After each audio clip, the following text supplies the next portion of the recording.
Hello and welcome to this month's episode of My Cyber Why, the videocast where we celebrate people who are doing great things online to keep us safe and secure. Today's guest is Eric LeBlanc, who is one of the founders of OISF and currently the CTO and CEO, is that right? Just Stamus. CTO. Yeah. I Just step back. CTO. I'm just CTO. Yeah. Okay, just CTO, former CEO, now CTO Yes. of Stamus Networks. So welcome. Thanks so much for joining us, Eric. Thank you. So as you may guess from my accent, I'm French, but I'm living currently in Brussels. So it's quite close from my birthplace because I'm from the north of France. So it's something like 300 kilometers, so 150 miles from place to place. So that's really close. I was not meant to be somebody in the computer science. Both my parents were mathematics teachers, and I got myself a master in mathematics. But I fell in love with open source network and security. That starts as like a hobby, and then it becomes something really, really strong for me. I spent all my career on the end of my study in this area. So I have to ask, where's the chocolate better, in Belgium or in France? Generally, the chocolate is better in Belgium, but you got some really nice French brand. I get in trouble with your it's a diplomatic answer. I need to go outside tomorrow. I don't want to be kicked out by the Belgian people. No, that's true. That's really what I think. The Belgian chocolate, there's really some good brand, and French have some less brand, but some of them are really good. Yes. But the generic chocolate, you have better chance to get some better chocolate in Belgium than in France. So we know a little bit about who you are, and what do you do at Stamus and at OISF? Yeah, so at Stamus Networks, I'm the CTO. So Stamus Networks is a startup I did create in 2014 with Peter Manef and another friend. And the purpose was to build something around Suricata to help the company to be able to use Suricata. So what is Suricata? It's an intrusion detection system. It's a network packet inspection engine, which will analyze the traffic, generate event, and then some team will work on the generated event to see if there is some intrusion, there is some problem in the network. So what we are doing at Stamus Networks is to build on top of Suricata that is producing this event to lower the cost of companies that want to use Suricata inside their own network. So what we have built is both an intrusion detection system and a network detection and response solution on top of Suricata. So that's really the job that we are doing at Stamus. And how did you come up with the name Suricata? So I did not come with the name Suricata. It's Victor Julien that did create the software Suricata on the OISF. That was one of the founders of the OISF that was looking in open source. You often have a mascot that are animals. So he was looking for some animals. He was looking for something always awake, always aware, always watching. If you look really at Meerkat, they're just always like this, really tense looking. Somebody is always watching. And if we go more on the technical detail, there is a little twist on this, is that you always have multiple watchers when you have what we call a mob, which is a group of meerkats. You always have multiple watchers. And one of the specificity of Suricata is to be threaded. I never managed to say this one, which means that you always have multiple entity watching at the same time. So it's exactly like what Suricata is doing compared to the other software in the same area, which at the time did not have this capability. So that's because it's cute, because it's funny, because it's always awake, and at the same time, it really has some core properties because it works in a group like exactly Suricata is doing.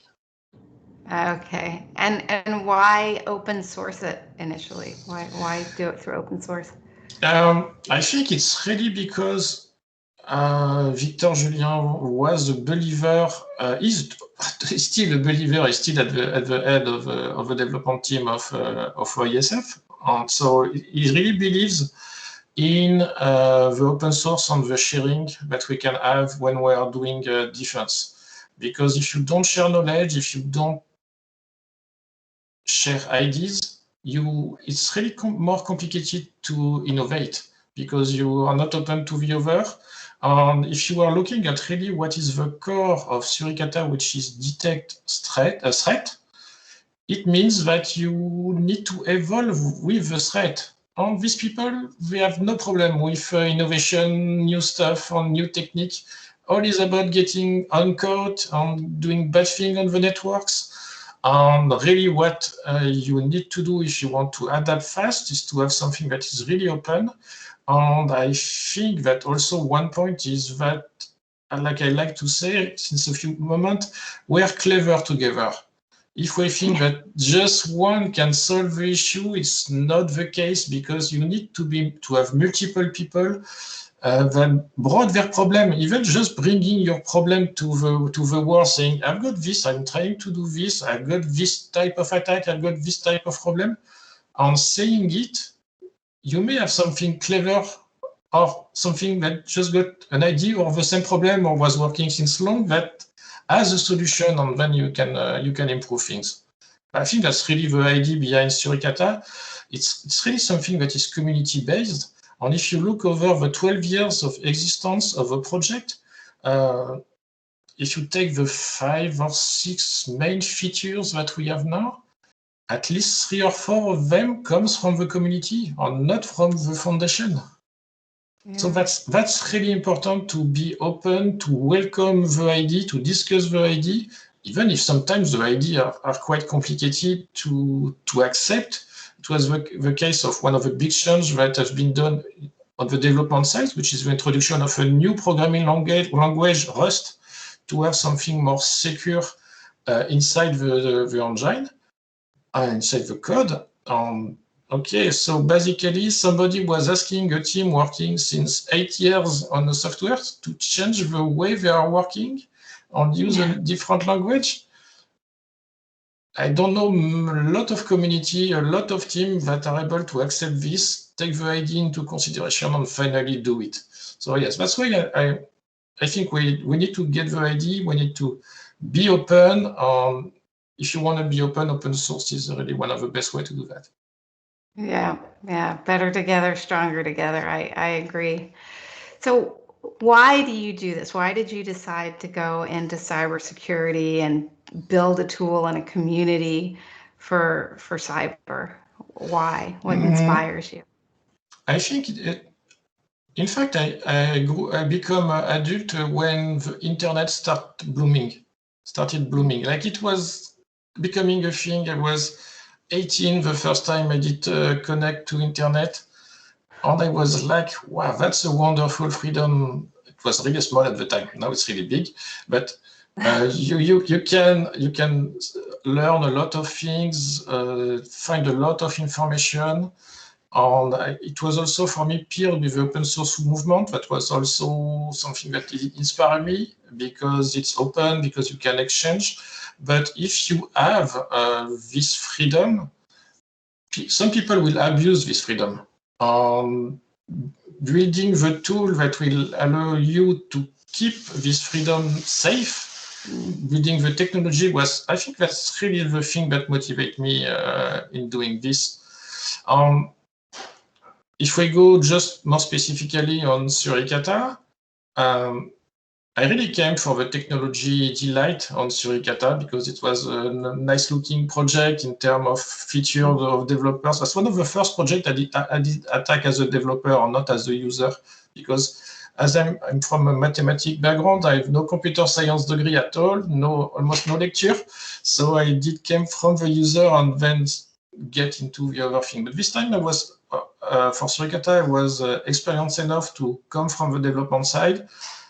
And then I found something that on the technology side was really interesting, really challenging. And also this stay for the community, because we got a lot of exchange, a lot of nice people working together, trying to help things. For instance, there is the Suricon user conference that we are doing when there is no COVID. That is an annual user conference where we meet people, we discuss. That's really nice, and we have a lot of nice exchange there. And yeah, so the community is really a key point here. And also, what I really love with Suricata is the fact that there is really a fast evolution that is necessary to be able to adapt to the threat that are also evolving. It's the threat, but it's also the protocol. You see new protocol coming on changing a lot faster from before in the recent years. So that's all these challenges that make me really want to be on the defense side and then really enjoy the community and the technology part of inside the Suricata project. Yeah, I love that too. That's one of the reasons that I do this job. I do security as well, is that the promise of technology can't be realized unless it's secured. So someone's got to go out and secure it, and it's good, because technology can do so much. So given that, and given your work, in the open source community, what would you like people to know? Is there something that you'd like people to know or understand about open source and intrusion detection, or something you'd like them to read, or something you'd like to say to them about just being in the open source community? Anything that you'd like the listeners to know about getting involved? Yes, I think about getting involved, one thing is I've got a French word coming. So to dare to ask. There is no stupid question. If you ask 10 times the same stupid question, there is a problem. But if you ask a stupid question, that's not a problem. You should do it. And maybe it's not that stupid. So on that, it's don't hesitate to use Suricata, to use tools that are involving Suricata, provide some feedback, write documentation if you want. But more important, provide feedback on if ever there is something that you want to do that you don't manage to do. Don't say nope, it's not okay. It's open source. You can ask if it is possible. Maybe you have missed something. Maybe you did not miss something, or nobody did just not thought about this, and we need maybe a new feature. You would be surprised that a new feature could come a few days later after you discuss it with somebody. I remember a conference where I talked with somebody, and the next day I was coding for, I thought 1 hour, it was, I think, a week to implement this feature that is now used commonly everywhere. So, yeah. So, yes, don't hesitate to ask. It's not something that is fixed, but it's not a black box. It's something that you can model, that you can help make the way you want. That's really, I think, the most important thing as part of contributing. Don't hesitate to interact. Yeah, that's great advice. And I get questions all the time about how people can get more involved in cybersecurity and becoming part of the community and contributing to open source, programs and work is actually a really important way that people can get engaged. So I love that message. So thank you. And thank you, Eric, for all that you've done for the community with your work and continue to do for the open source community and for security. So thank you. And thank you for being on My Cyber Why. Thank you for your time too. And thanks everybody for tuning in to this month's episode of My Cyber Why. We will see you next month. Bye-bye. Bye-bye.